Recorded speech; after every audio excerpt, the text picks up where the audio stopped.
ये पाठ हमें उत्पत्ति की पुस्तक की सबसे बड़ी आवश्यकता को दिखाएगा और ये प्रदर्शित करेगा कि जब वो आवश्यकता पूरी नहीं होती है तो क्या होता है।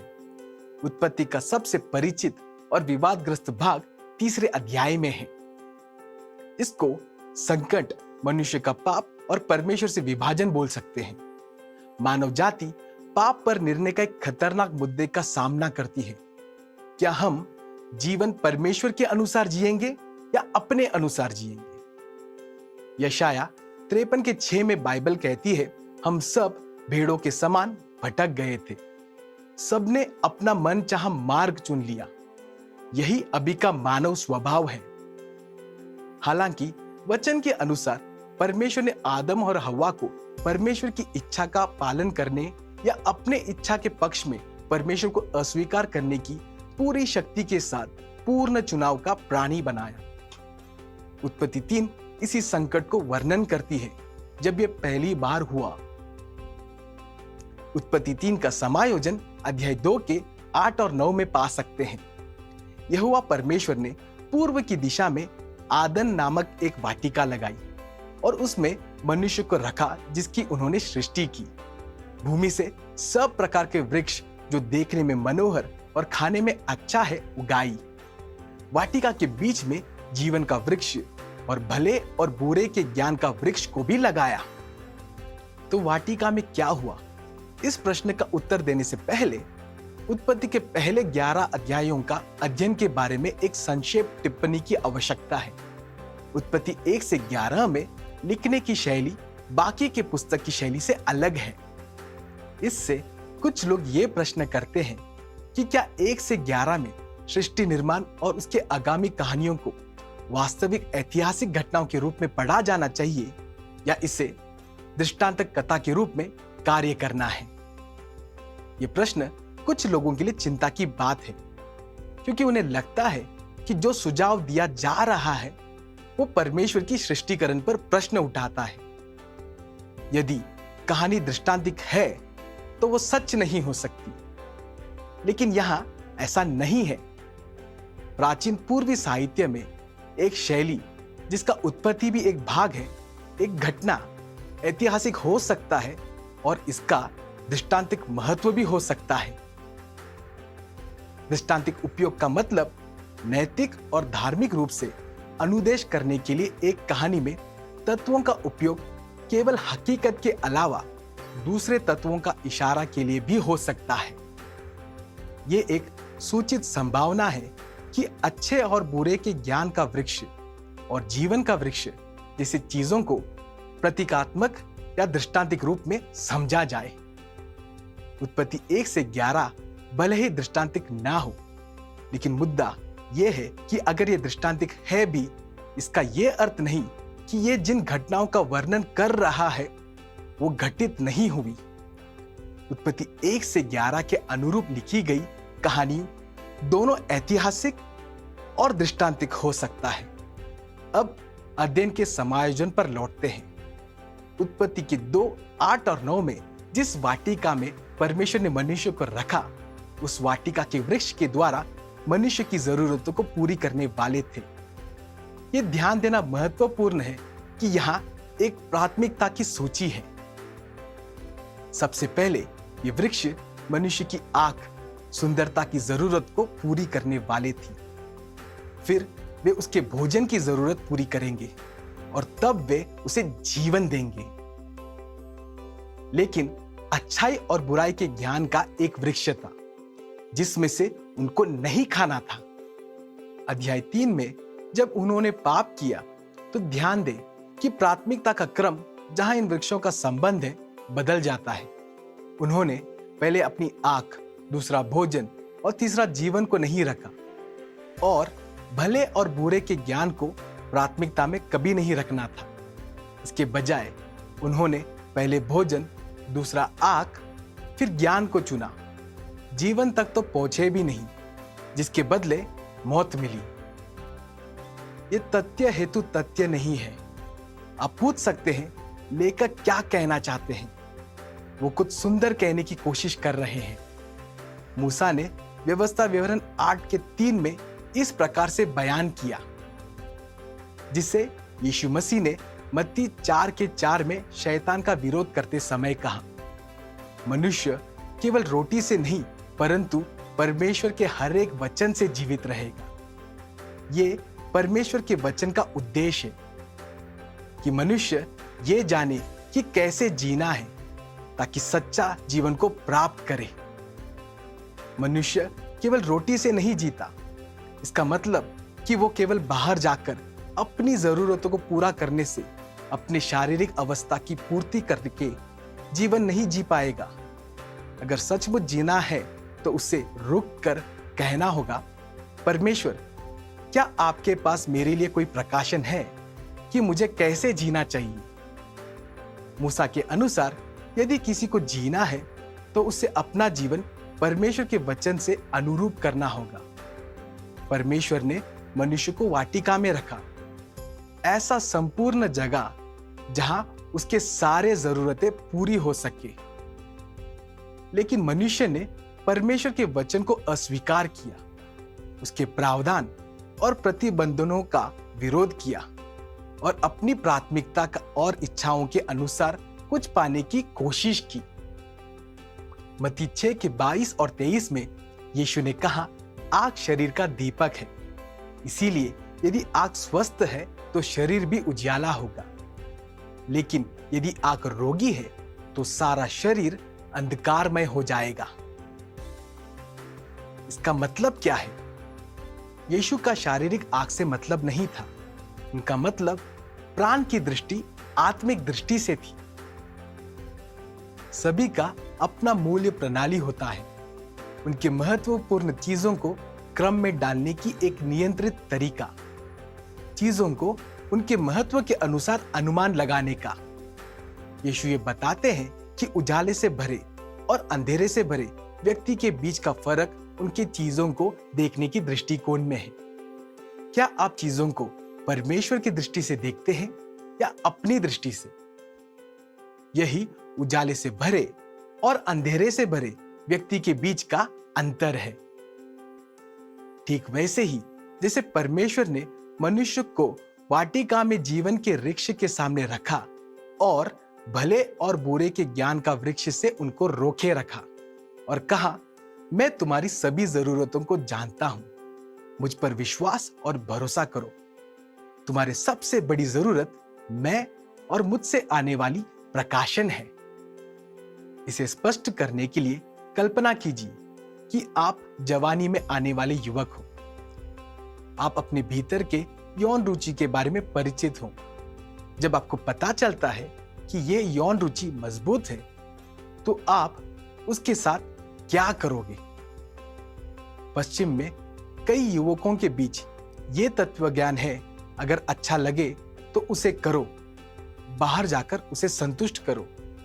अगर आप बाहर जाकर उस यौन की जरूरत को पूरा करोगे तो वचन के अनुसार आपको जीवन नहीं, मौत मिलेगी।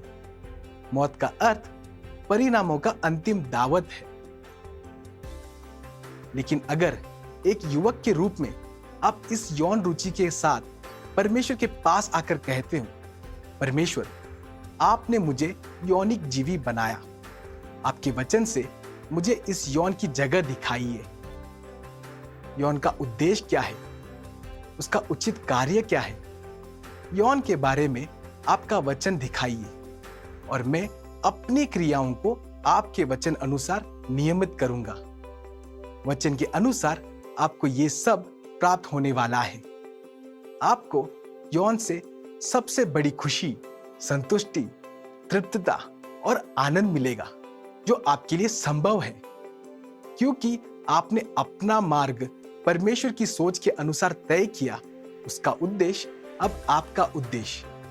यौन आपकी बड़ी जरूरत नहीं है, वचन ही आपको यौन क्या है और आपके जीवन में उसकी जगह, उद्देश्य और कार्य को समझाएगा। यही सोच को आपके जीवन के दूसरे क्षेत्रों में भी लागू किया जा सकता है, ना कि केवल यौन के विषय में। यहां ध्यान देने वाली मुख्य बात यह है कि परमेश्वर ने मनुष्य को एक निश्चित उद्देश्य और विशेष तरीके से कार्य करने के लिए बनाया है। मनुष्य की आंतरिक कमजोरी के कारण मनुष्य भटक जाने का चुनाव करता है और जो परमेश्वर ने चाहा उसके बजाय दूसरे कार्य और उद्देश्य का पीछा करता है।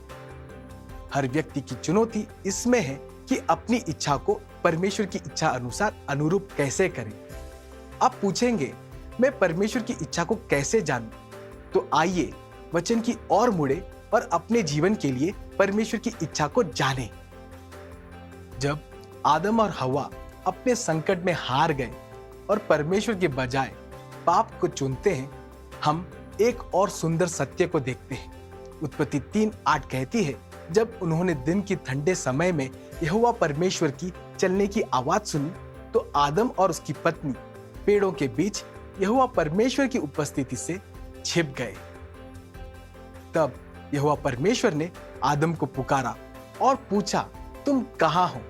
उसने उत्तर दिया, मैंने वाटिका में आपके चलने की आवाज सुनी और मैं डर गया, क्योंकि मैं नग्न था इसलिए छिप गया।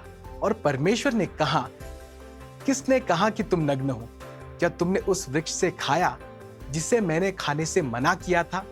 आदम ने कहा, जिस स्त्री को आपने मेरे संग रहने को दिया उसे ने उस वृक्ष में से दिया और मैंने खा लिया। फिर परमेश्वर ने स्त्री से पूछा, तुमने ये क्या किया? जैसे ही मनुष्य ने पाप किया, परमेश्वर का वर्णन मनुष्य का पीछा करते हुए, मनुष्य को ढूंढते हुए किया गया है। जब परमेश्वर ने मनुष्य को पाया तो इन प्रश्नों को पूछा, तुम कहाँ हो? किसने कहा तुमसे? तुमने ये क्या किया? क्या उस वृक्ष से खाया जो मैंने तुम्हें खाने से मना किया था? परमेश्वर का मनुष्य से पहला प्रश्न यह है, तुम कहाँ हो?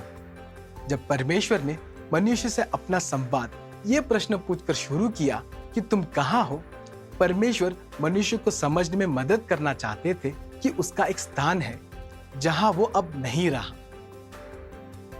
वो ऐसी जगह में है जहां उसे नहीं होना चाहिए था। मनुष्य के विषय में परमेश्वर ही हमेशा आरंभ करने वाले हैं। क्या आपने कभी परमेश्वर की आवाज को यह पूछते हुए सुना है, तुम कहाँ हो? आज इसे पहचान संकट कहते हैं। कई बार लोग कहते हैं, तुम्हें मालूम है, मैं नहीं मानता कि मैं उस जगह में हूं जहां मुझे होना चाहिए। मुझे लगता है परमेश्वर मुझे दूसरे नौकरी में चाहते हैं या दूसरी जगह में। जब परमेश्वर ने मनुष्य को पूछा, तुम कहाँ हो, मनुष्य का यह प्रत्युत्तर था, खैर, मैंने आपकी आवाज सुनी। मैं आपसे इतना दूर नहीं था कि आवाज सुन ना सकूं, लेकिन आवाज ने मुझे डरा दिया। मैं छिप गया। मैं जानता था कि अगर मैं आपकी आवाज सुनता रहूं तो मेरी नग्नता और इस प्रकार मेरे पाप का खुलासा होगा। तो मैं वही हूं। आपके छिपने का अलग तरीका हो सकता है। अब नौकरी, खेल, नींद, खाना, ध्यान भटकाना, जुनून या लगातार मनोरंजन का उपयोग कर सकते हैं। सब इसीलिए कि उस परमेश्वर से छिपने की कोशिश करें जो आपसे प्रेम करता है और वहां ले चलना चाहता है जहां आपको होना चाहिए। तो परमेश्वर इस प्रकार प्रश्न पूछते हैं, तुम कहाँ हो? और शायद आप कहें, मैं आपको सुन सकता हूं, लेकिन वो मुझे डराती है, क्योंकि मैं जानता हूं कि उससे मेरी नग्नता, मेरा पाप का खुलासा होगा। तो मैं वही हूं। वो प्रश्न अगले प्रश्न की ओर ले चलता है। परमेश्वर का मनुष्य से अगला प्रश्न था, तुमसे किसने कहा? जब मनुष्य परमेश्वर को उत्तर देता है कि मैं नग्न हूं, परमेश्वर पूछते हैं, किसने कहा कि तुम नग्न हो? उत्पत्ति 3:7 में जब उन्होंने गलत वृक्ष से खाया तो वे तुरंत जान गए कि वे नग्न हैं। परमेश्वर ने उनसे बात करना शुरू भी नहीं किया था, पर उन्हें मालूम था कि वे नग्न हैं। परमेश्वर फिर 7वें वचन के मुद्दे में आते हैं और दूसरा प्रश्न पूछते हैं, पीछे वहां जब तुम्हें पता था कि तुम नग्न हो, तुमसे किसने कहा कि तुम नग्न हो? उत्पत्ति में वर्णित एक बड़ी समस्या निर्देशन की समस्या है।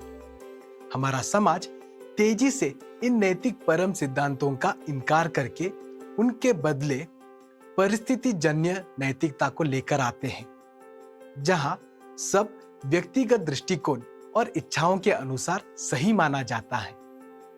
नैतिक सिद्धांतों के बगैर वे नहीं जानते कि वे कहां से आए और कहां जा रहे हैं, और निश्चय नहीं जानते कि वे कहां थे। तो परमेश्वर का पहला प्रश्न, तुम कहां हो, मनुष्य को यह घोषणा करता है, क्या तुम्हें एहसास है कि तुम कितने भटके हो? हर भटके हुए व्यक्ति को पहले अवश्य जानना है कि वे भटके हैं।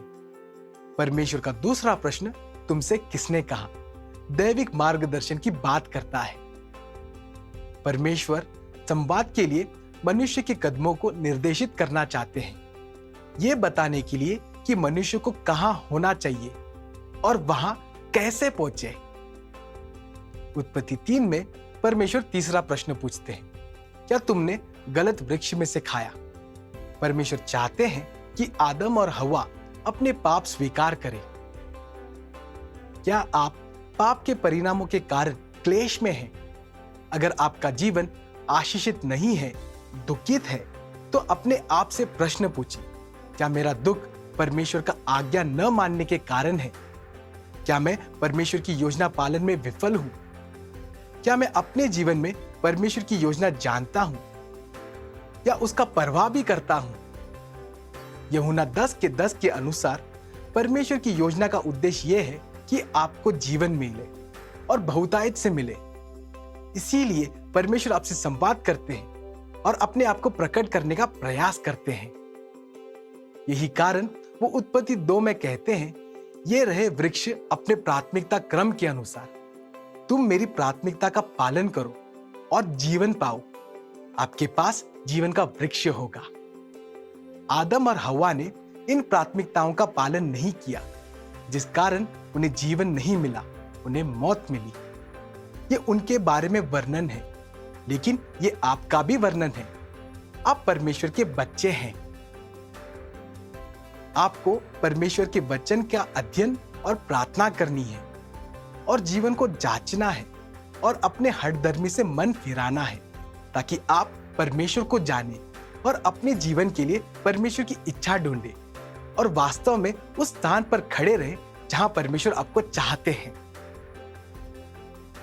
चौथा प्रश्न, तुमने क्या किया, मनुष्य से एक कबूली को लाती है। कबूल शब्द 2 शब्दों से बना है, जिसका अर्थ बोलना और समानता है। दूसरे शब्दों में कहे तो समानता में बोलना, जैसे है वैसे बोलना, जो हुआ वो बोलना। वास्तव में कबूल करना यही है। बाइबल में कबूल करना मतलब आपने जो किया उसका परमेश्वर का अंकलन के साथ सहमत होना है। जब आप जानते हैं कि परमेश्वर आपके करतूतों के बारे में क्या कहते हैं, तो आप वही कहते हैं जो परमेश्वर कहते हैं। परमेश्वर चाहते हैं कि आप कबूल करें, इसीलिए वो पूछते हैं, तुमने क्या किया? उन्हें मालूम है कि आपने क्या किया। वो चाहते हैं कि आप अपने करतूतों को जानें, उनसे इसके बारे में बोले और उनके साथ सहमत हुए। यूहन्ना के अनुसार पहला यूहन्ना 1:9 में, यदि आप अपने पापों को कबूल करें तो परमेश्वर आपके पापों को क्षमा करेगा और आपको सभी अधर्म से शुद्ध करेगा। उत्पत्ति 3 में परमेश्वर और मनुष्य के बीच एक संवाद है, क्योंकि परमेश्वर मनुष्य से प्रेम करते हैं। जब आप गलत निर्णय लेते हैं या जब संकट में सकारात्मक रूप के बजाय विफल हो जाते हैं या जब आप अपने अनुसार चलने का तय करते हैं, तब परमेश्वर आपको फेंक नहीं देते हैं। आपके पास प्यार से इन प्रश्नों के साथ आते हैं, तुम कहां हो? तुमसे किसने कहा? क्या तुमने गलत वृक्ष से खाया? ये तुमने क्या किया? क्या आप परमेश्वर की बात सुनेंगे जैसे वो आपसे इन 4 प्रश्नों के माध्यम से संवाद करते हैं?